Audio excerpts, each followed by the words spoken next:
principalement, nous sommes très fiers d'avoir pu, on va dire, à travers bien sûr l'adoption de la loi sur les populations autochtones, que nous ayons pu ouvrir la discussion sur quels sont les besoins réels des populations autochtones. C'est ce plaidoyer des demandes de reconnaître les droits des femmes pour leur contribution, pour bien qu'elles puissent jouer bien leur rôle de la gestion de l'environnement. Ça nous a amené à accompagner les communautés locales, les peuples autochtones, plus spécifiquement où le rôle et les tâches des jeunes et des filles sont bien réparties. On est arrivé à sécuriser et avoir au moins 6 titres, des arrêtés provinciaux, alors dans les questions de CFCL, les concessions de forêts communautaires sécurisées.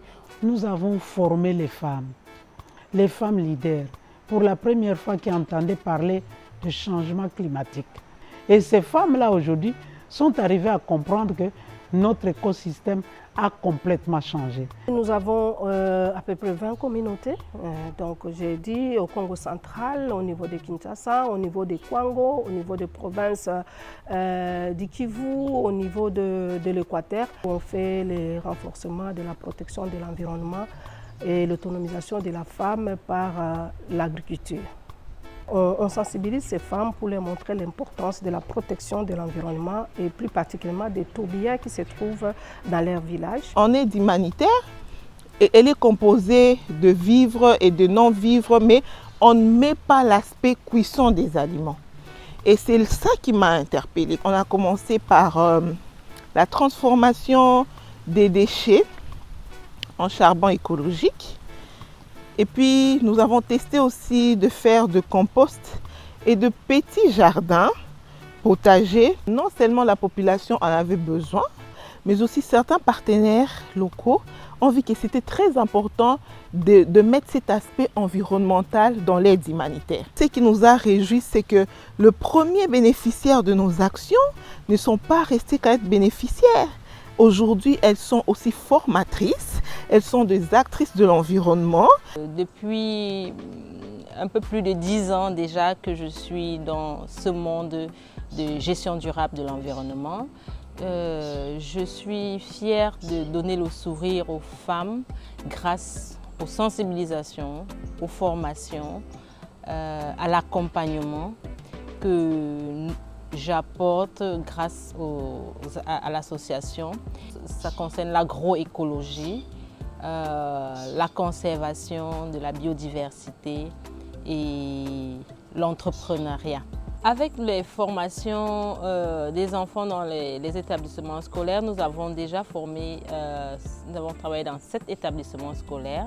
C'est plus de 1500 enfants, donc c'est plus de 1500 familles qui ont appris grâce à l'accompagnement, les formations que nous avons faites sur l'agriculture urbaine. L'objectif, c'était occuper les enfants de la rue. Tellement c'était devenu une passion, tellement je me demandais pourquoi la ville doit être sale. Et on a créé une plateforme qu'on appelait PAC. Et cette plateforme, c'était la plateforme assainissement de Kinshasa. Quand on a commencé là, c'était un peu. Mais quand maintenant on a commencé vraiment le travail, j'avais plus de 100 personnes. J'avais dans les 200. Le projet d'école Save Mother Nature existe depuis 7 ans maintenant. Rendu à aujourd'hui, j'ai eu à travailler avec à peu près 600 enfants. Et j'ai planté à peu près 100 arbres dans des écoles. Et le deuxième volet, c'est le projet musical.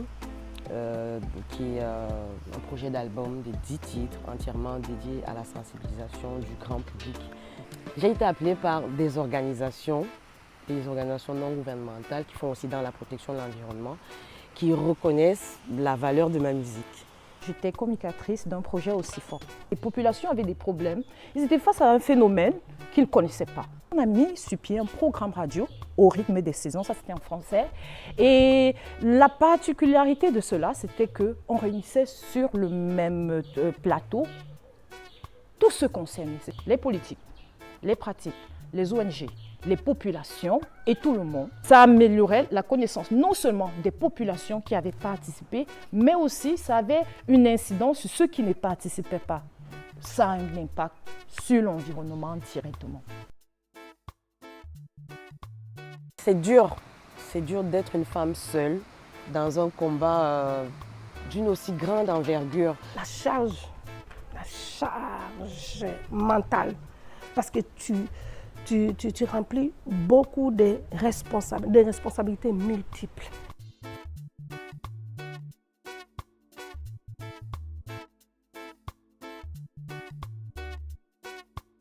Le parcours de Terra Mucho a été vraiment juste comme une bouée lancée quand je cherchais absolument mais comment est-ce que je pourrais réorganiser mon activité, redevenir ma position. Ce sont des initiatives assez pionnières, ce que Terra Mucho fait. Et je sens que je trouve une voie, je trouve un chemin.